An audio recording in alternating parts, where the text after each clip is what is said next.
Salve, salve investidor. Iremos dar uma olhada agora em um fato relevante envolvendo a Mafrig. A companhia divulgou seus números nessa última segunda-feira, dia 15 de maio de 2023. Ela divulgou que teve prejuízo e por esse motivo nós iremos ler as informações que a empresa divulgou. Segundo o Informoney, a Mafrig reportou prejuízo líquido de 634 milhões no primeiro trimestre de 2023, revertendo lucro líquido de 109 milhões no mesmo intervalo de 2022, informou a companhia nesta segunda-feira. O lucro antes dos juros, impostos, depreciações e amortizações, EBITDA na sigla em inglês, foi de 1,4 bilhão, queda anual de 45,5%. Isso elevou uma queda de margem EBITDA de 7,6 pontos percentuais para 4,7. A receita líquida somou 31,7 bilhões nos primeiros trimestres deste ano, no primeiro trimestre deste ano, crescimento de 42,2% na comparação com a igual etapa de 2022, explicado pela consolidação dos resultados da BRF no trimestre. A receita líquida da operação América do Norte foi de 2,5 bilhões no primeiro trimestre de 2023, 14,6% inferior ao ano de 2022, no primeiro trimestre. O lucro líquido atingiu a cifra de 2,7 bilhões no primeiro trimestre de 2023, uma redução de 20,3% na comparação com a igual etapa de 2022. A margem bruta foi de 8,7% no primeiro trimestre de 2023, uma baixa de 6,9 pontos percentuais frente à margem do primeiro trimestre de 2022. A empresa explica que a margem foi impactada negativamente pelo maior custo do gado somado ao menor preço de venda, principalmente nas exportações, e pela redução no preço dos subprodutos. As despesas gerais administrativas somaram cerca de 3 bilhões no primeiro trimestre de 2023, um crescimento de 172,2% em relação ao mesmo período de 2022.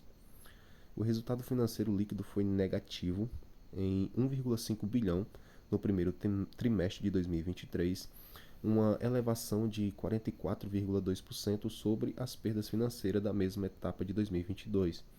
Os investimentos consolidados foram de 1,1 bilhão, dos quais 434 milhões foram investimentos recorrentes da Mafrig, ou seja, aqueles investimentos em manutenção, do Parque Fabril, das operações bovinas ou em projetos de crescimento orgânico. Os investimentos em manutenção somaram 246 milhões e os investimentos em expansões e outros projetos em andamento totalizaram 188 milhões, uma redução de 43% em relação ao quarto trimestre de 2022 e refletindo a fase final do ciclo de investimento em projetos de expansões. Em 31 de março de 2023, a dívida líquida da companhia era de 40,2 bilhões, um crescimento de 90% na comparação com a mesma etapa de 2022. O indicador de alavancagem financeira, medido pela dívida líquida EBITDA ajustado, ficou em 3,5%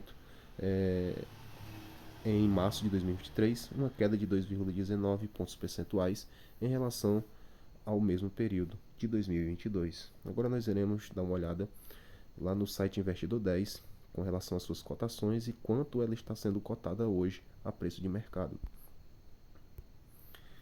Nós vemos as suas cotações sofrendo uma agressiva baixa. O seu papel está custando hoje R$ 6,25, sofrendo uma desvalorização de 52,2% no último ano ou nos últimos 12 meses. Ela está sendo negociada a um PL de 1,2 e um PVP de 0,87.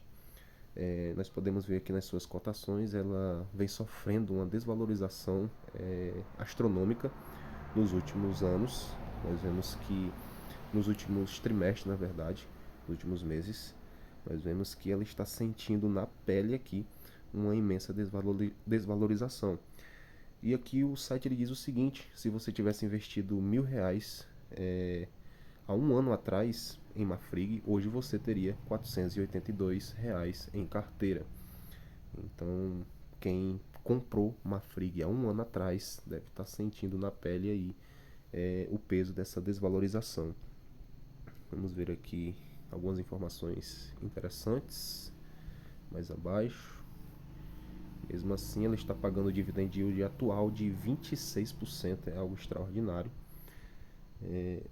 Vamos aqui mais embaixo, comparado às outras empresas que fazem parte do mesmo ramo, nós vemos aqui ela apresentando números extraordinários aqui, um PL de 1,20.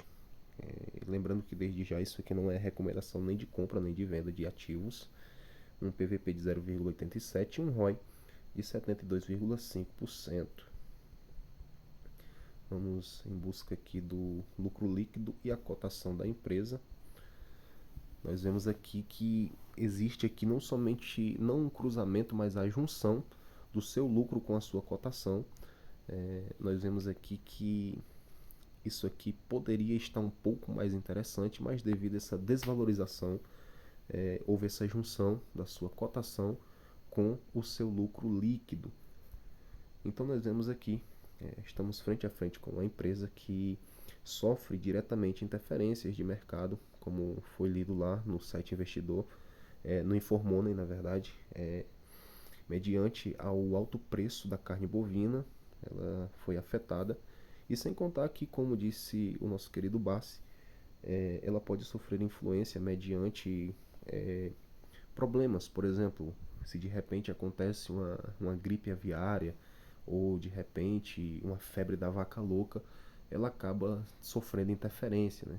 E quem tem ela em carteira deve estar preparado para passar por momentos de dificuldade. Ou seja, ela basicamente é como se fosse uma empresa cíclica, onde ela vai passar por momentos difíceis, sim, mas que aparentemente, e como eu já tenho visto ultimamente, algumas pessoas têm visto a empresa com bons olhos e em suas cotações atuais têm achado como oportunidade, mas como eu disse, isso não é uma, uma opção nem de compra nem de venda para você, nem sugestão nem nada do tipo, apenas peço para que vocês olhem o histórico da empresa, procurem boas empresas para poder investir e vejam se de fato vale a pena ou não fazer parte dos papéis dessa empresa.